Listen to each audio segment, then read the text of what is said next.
So in truly classic fashion, I only decided what I was going to talk about a minute and a half ago. But hey, it's a 5-minute talk. That's all the prep we need, right? So I like doom. I like disasters. I like things going terribly, terribly wrong, getting blown up, all the rest of that good jazz.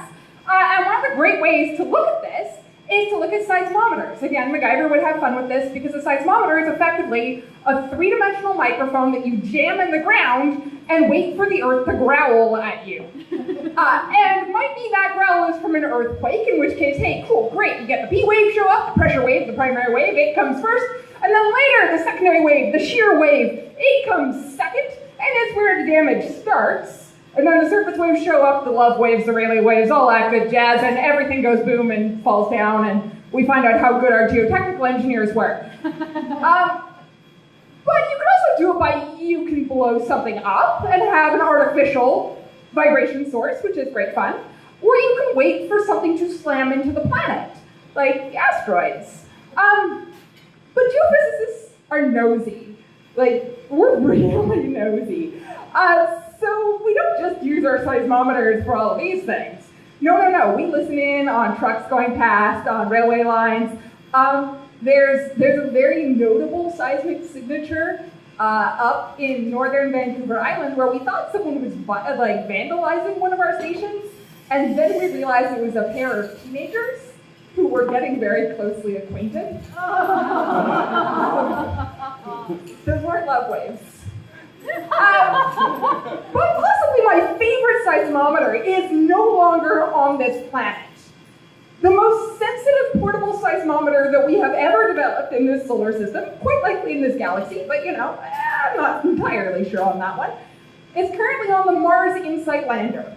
And the Mars InSight lander launched last May, Cinco de Mayo, and it is en route to Mars. It's almost there. It's actually going to land the Monday after American Thanksgiving. Noon on Monday, November 26th, which has made it incredibly aggravating to buy flights to go down to Jet Propulsion Laboratories and be at mission control for this. That was really all of my day today, was like, really? I have to buy flights during American Thanksgiving? Really? I thought this was one of the perks of being in Canada.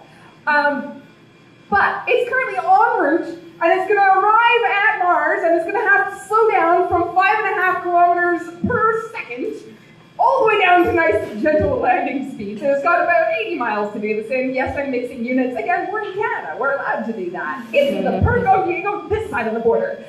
And it's going to do this by replicating Mars Curiosity's 7 minutes of terror.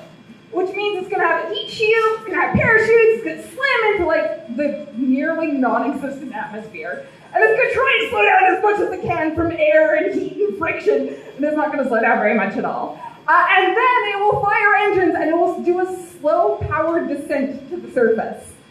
Why are they doing this? Well, it worked for Curiosity, so now it's tried and true. So the fact that it's nicknamed the 7 minutes of terror, that's okay. Those are reassuring terrible minutes. That's terror we've done before. It's like doing the second time through the haunted house. You'll scream a little bit less, even when the guy with the chainsaw chases you. Again, we're near Halloween right now. We can do that too.